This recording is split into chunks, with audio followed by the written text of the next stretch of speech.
But first, you will recall the countless times on this program I've called into question the Albanese government's funding of UNRWA, the United Nations Relief and Works Agency. Now, in the immediate aftermath of the October 7 terror attacks, serious allegations were made that the staff of UNRWA were involved in the atrocities. An investigation was launched and the Prime Minister was shamed into pausing Australia's multi-million-dollar funding of the UN agency.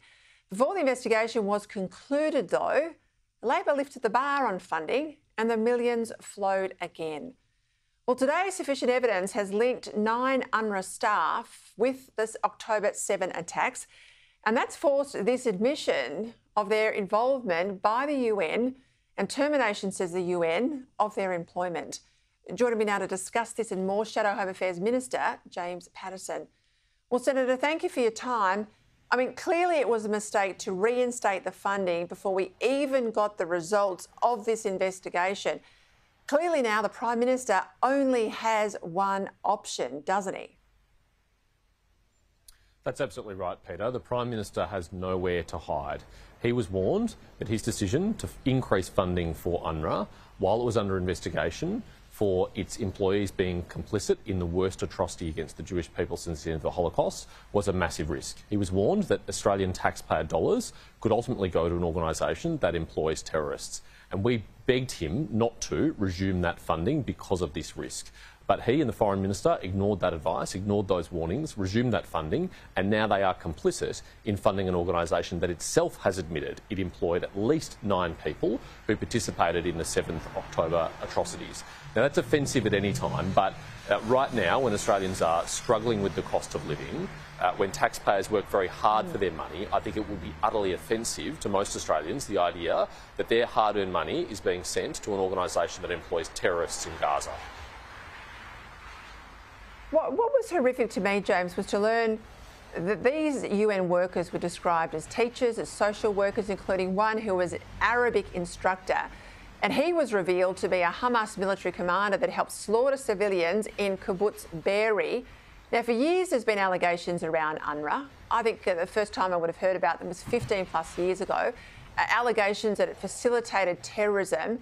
I mean, do we need a wholesale audit into all the funding we provide in this region? Because if you can't trust the UN, who do you trust?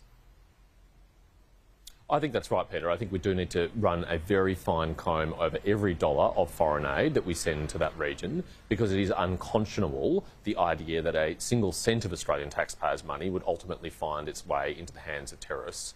And if social workers and teachers working for UNRWA are involved in these kinds of atrocities, what about other organisations? I think it's incumbent on the government to find charitable partners to work within the region that can assure them that there is no risk that any of their funds ends up with terrorists. And unless they can provide that guarantee, then we shouldn't be providing funding at such a great risk to our taxpayers.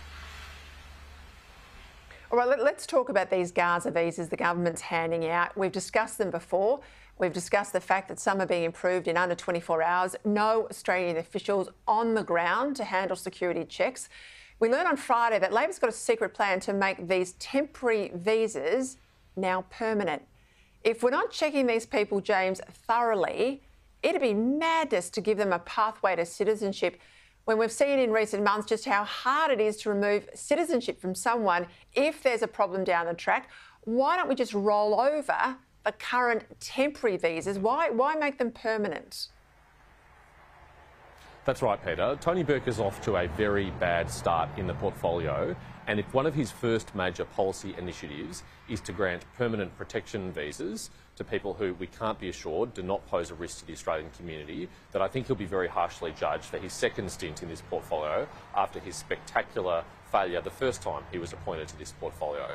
The truth is that granting a visa to someone who is leaving a war zone controlled by a terrorist organisation with 24 hours or less consideration is a major risk to the Australian public. It is not adequate. And Tony Burke was out on Sunday saying, well, if we grant them these more permanent visas to stay in Australia, we'll do further security checks. Well, why would any further security checks be necessary if adequate security checks were granted in the first place? And why were they ever given a temporary visitor visa, a tourist visa to come to our country, if they never had any intention of ever returning to Gaza in the first place? The tough scrutiny should have happened before they came to Australia, not once they're here. James, you and I both know that one of the first things a terror group does is try and get its best operatives, its bomb makers, its strategists out of the zone so that they survive to kill and maim again. We're not checking, as I say, the security credentials of these people very well. There's concern about their bona fides, that they're even travelling on the right name. They're coming with papers from the Palestinian Authority. I mean, give me a break. Once they are here, we lose them in the community very rapidly.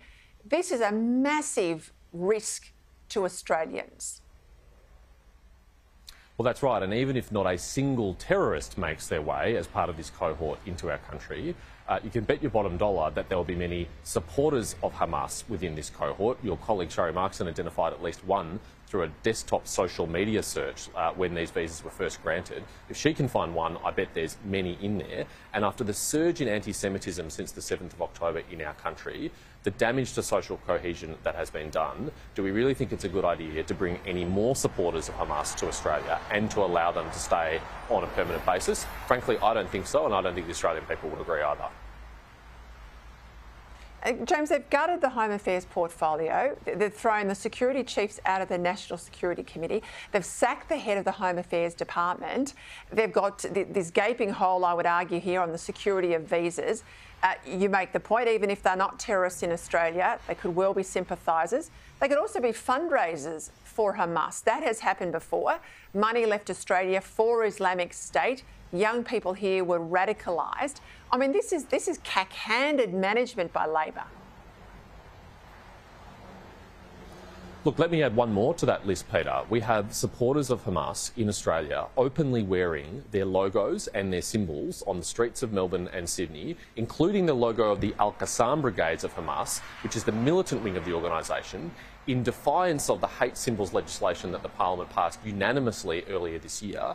And no one has been prosecuted, no one has been charged, no one has been arrested. What on earth is the government and the Prime Minister doing in showing this tolerance, in allowing this behaviour to fester, and how is that building a stronger and more cohesive Australia? Frankly, I don't think we can afford 3 more years like the last 2. Does any Australian feel safer than they were 2 years ago? I doubt it. James Paterson, I call this visas for votes, if I'm really honest. Tony Burke, and certainly I got a steer from Labor people yesterday that his big motivation is holding on to Watson, and he's got licence from others in the Labor strategy team to go out there and try and win back the Muslim community. This seems to me to be an election ploy. Am I too cynical?